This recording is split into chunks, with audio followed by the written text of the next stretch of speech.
ఒకసారి దీనిపైన ఇటు కేటీఆర్తో పాటు మాజీ మంత్రులు ఎమ్మెల్యేలు ప్రస్తుతానికి భవన్ లోపల చర్చిస్తున్నట్టు తెలుస్తుంది. దీనికి సంబంధించి ఒక కీలకమైన డెసిషన్ తొందరలోనే ఒక డెసిషన్ తీసుకొని దీనికి సంబంధించి ఒక ప్రెస్ మీట్ని పెట్టి ప్రజలను ఉద్దేశించి మాట్లాడే అవకాశం ఉన్నట్టు కూడా తెలుస్తుంది. మొత్తానికైతే హై టెన్షన్ వాతావరణం ఇటు సికింద్రాబాద్లో, అలాగే ఎట్ ద సేమ్ టైం ఇటు బీఆర్ఎస్ పార్టీ ఆఫీస్ దగ్గర కూడా ప్రస్తుతానికి హై టెన్షన్ వాతావరణం నెలకొంది.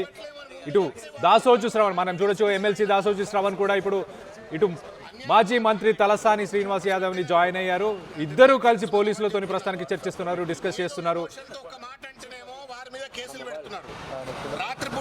ఒక్కసారి ఆ విజువల్స్ చూసే ప్రయత్నం చేద్దాం. పార్టీ ఆఫీస్లోకి వెళ్ళి బయటికి పోతామంటే పోనీయమంటున్నారు. రేవంత్ రెడ్డి గారు ముఖ్యమంత్రిగా ఉండి తొలి ముఖ్యమంత్రిని పట్టుకొని ఉద్యమ నాయకుడిని పట్టుకొని చంపుతామన్నా కొడతామన్నా కేసులు ఉండవు. వారి మీద కేసులు పెడతారు తలసాని శ్రీనివాస్ యాదవ్ గారి మీద. ఏం అన్యాయం చెప్పండి. తెలంగాణ భవన్ దాకా వచ్చారు. ఇప్పుడు చూడండి, అందుకే ఇక్కడికి వెళ్ళి మీరు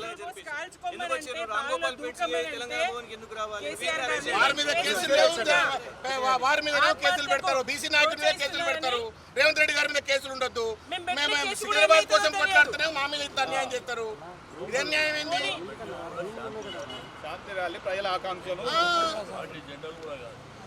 అన్ని పార్టీలు అన్నారు పాపం. తను కాపీ అంటే రాత్రి లేట్ నైట్ పండుకున్న తర్వాత 10:40కి వాట్సాప్లో పెట్టి మీరు రిసీవ్డ్ అని అంటే ఇట్లా రిసీవ్డ్ అని వచ్చింది. 10:40 పండుకున్న తర్వాత పెట్టడం న్యాయం ఇది. ఎక్కడ రాజ్యం అండి? ప్రజాపాలన అని చెప్పి అధికారానికి వచ్చి ఇదేం కదండి.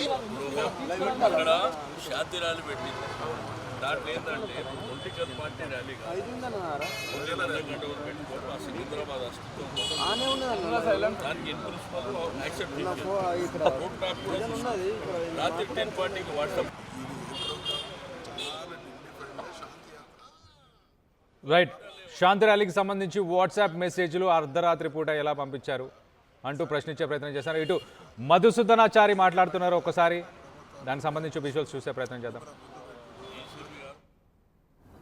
తెలంగాణ రాష్ట్ర సాధనోద్యమంలో తప్పించుకొని తిరిగి ద్రోహం చేసినటువంటి ద్రోహులలో ఒకడు కాబట్టి ఇవాళ అదే ద్రోహానికి ఒడిగడతా ఉన్నాడు రేవంత్ రెడ్డి ప్రభుత్వం.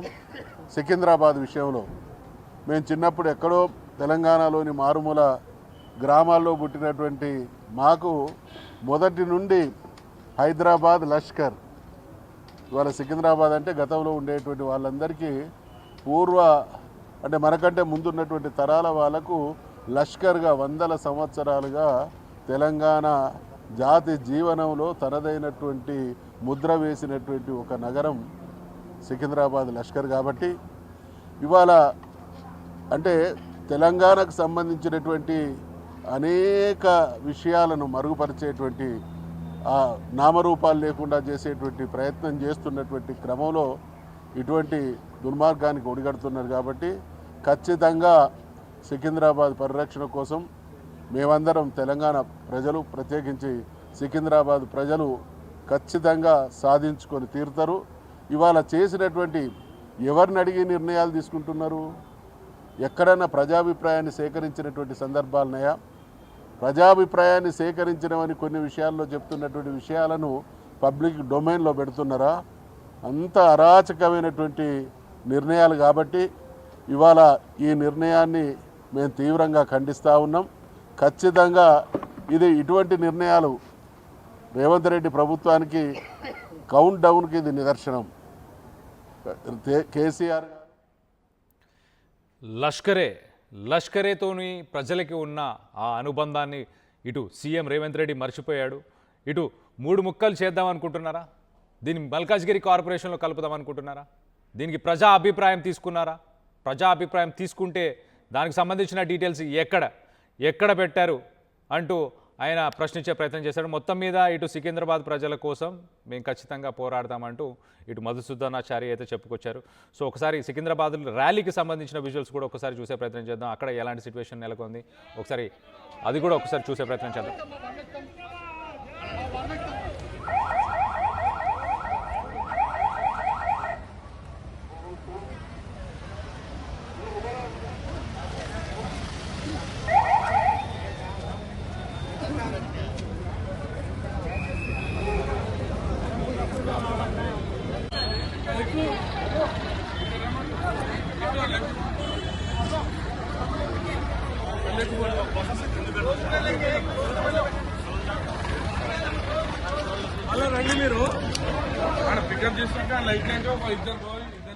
సికింద్రాబాద్ రైల్వే స్టేషన్ పరిసర ప్రాంతాలు మనం చూడొచ్చు. అక్కడ పోలీసులు భారీగా మోహరించారు. ర్యాలీకి సంబంధించిన వ్యక్తులు, ఈ శాంతి ర్యాలీలో పాల్గొన్న వాళ్ళందరినీ కూడా అరెస్ట్ చేసి అక్కడి నుంచి తీసుకెళ్లే ప్రయత్నం చేస్తున్నారు. సో అక్కడ ఎవరిని ఉండనీయకుండా, మోహరించకుండా ఇక్కడ అంటూ అక్కడ పంపించే ప్రయత్నం కూడా చేస్తున్నారు. మనం చూడొచ్చు, విజువల్స్లో చాలా క్లియర్గా కనిపిస్తుంది. సికింద్రాబాద్ రైల్వే స్టేషన్ ఎదురుగా ప్రస్తుతానికి ఇలాంటి సిచ్యువేషన్లు సికింద్రాబాద్లో హై టెన్షన్ వాతావరణం ఉంది. ఇటు బీఆర్ఎస్ పార్టీ ఆఫీస్ దగ్గర కూడా హై టెన్షన్ వాతావరణం ఉంది. ఒకసారి బీఆర్ఎస్ పార్టీ ఆఫీస్ దగ్గర ఇటు మాజీ మంత్రి తలసాని శ్రీనివాస్ యాదవ్ మాట్లాడుతున్నారు. ఒకసారి ఆయన మాటల్లో ఒకసారి వినే ప్రయత్నం చేద్దాం, ఆయన ఏం మాట్లాడుతున్నారు.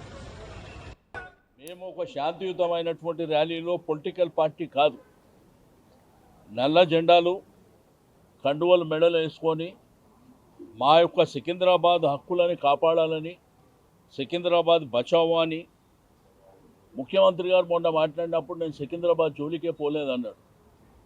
బట్ అక్కడ చూస్తే బేగంపేట కానీ, మోండా మార్కెట్ కానీ, నార్త్ జోన్ కానీ, గోపాల్పురం కానీ ఇవన్నీ కూడా మల్కాజిగిరి పోలీస్ కమిషనరేట్లో కలిపిండు. ఆల్రెడీ అక్కడ ఫంక్షనింగ్ జరుగుతుంది. ఇది మా అస్తిత్వం, మా ఆత్మగౌరవం అనేది 220 సంవత్సరాల చరిత్ర. మా తల్లిదండ్రుల పేరే మారుస్తామనే విధంగా ప్రవర్తిస్తే ప్రజాస్వామ్యంలో నిరసన చెప్పేటువంటి హక్కు అందరికీ ఉంటుంది. మీరు రాత్రి 10 గంటల 40 నిమిషాలకు మీరు రిజెక్షన్ అని చెప్పి మేము అప్లై చేసింది 5 రోజుల కింద. ఒకవేళ మీరు నిన్ననో మొన్ననో రిజెక్షన్ చేస్తే మేము కోర్టు ద్వారా పర్మిషన్ తీసుకుంటుంటే, ఈరోజు ముఖ్యమంత్రి గారు ఎక్కడన్నా పోతేనేమో అందరిని అరెస్ట్ చేస్తున్నారు ప్రతిపక్ష పార్టీలని. వాళ్ళేమో ఇష్టానుసారం ర్యాలీలు చేసుకోవచ్చు. సెక్రటరేట్ రిస్ట్రిక్టెడ్ ఏరియా, సెక్రటరేట్ ముంగట కూడా ముఖ్యమంత్రి గారు పాదయాత్రలు చేసుకోవచ్చు. కానీ ప్రజాస్వామ్యం లోపల మాకు హక్కు లేనట్టు, మా అస్తిత్వం, మా సికింద్రాబాద్ ప్రజలు 220 సంవత్సరాల చరిత్ర ఉన్నటువంటి మా ప్రాంతాన్ని, మా ప్రాంతం పేరు లేకుండా మా అస్తిత్వం మీద దెబ్బ కొట్టినప్పుడు ప్రజాస్వామ్యబద్ధంగా మేము నిరసన చెప్పేటువంటి కార్యక్రమాన్ని ఈరోజు ఏర్పాటు చేసుకున్నాం. మీరు చూస్తే ఒక కర్ఫ్యూని తలపించే విధంగా కొన్ని వేలాది మంది పోలీసులు పెట్టి ఎక్కడదక్కడ అరెస్టుల పర్వం కొనసాగించడం అనేది దుర్మార్గమైనటువంటి చర్య. మేము ఒక శాంతియుతమైనటువంటి ర్యాలీలో పొలిటికల్ పార్టీ కాదు. నల్ల జెండాలు, కండువలు మెడలు వేసుకొని మా యొక్క సికింద్రాబాద్ హక్కులని కాపాడాలని, సికింద్రాబాద్ బచావో అని ముఖ్యమంత్రి గారు మొన్న మాట్లాడినప్పుడు నేను సికింద్రాబాద్ జోలికే పోలేదన్నాడు. బట్ అక్కడ చూస్తే బేగంపేట కానీ, మోండా మార్కెట్ కానీ, నార్త్ జోన్ కానీ, గోపాల్పురం కానీ ఇవన్నీ కూడా మల్కాజిగిరి పోలీస్ కమిషనరేట్లో కలిపిండు. ఆల్రెడీ అక్కడ ఫంక్షనింగ్ జరుగుతుంది.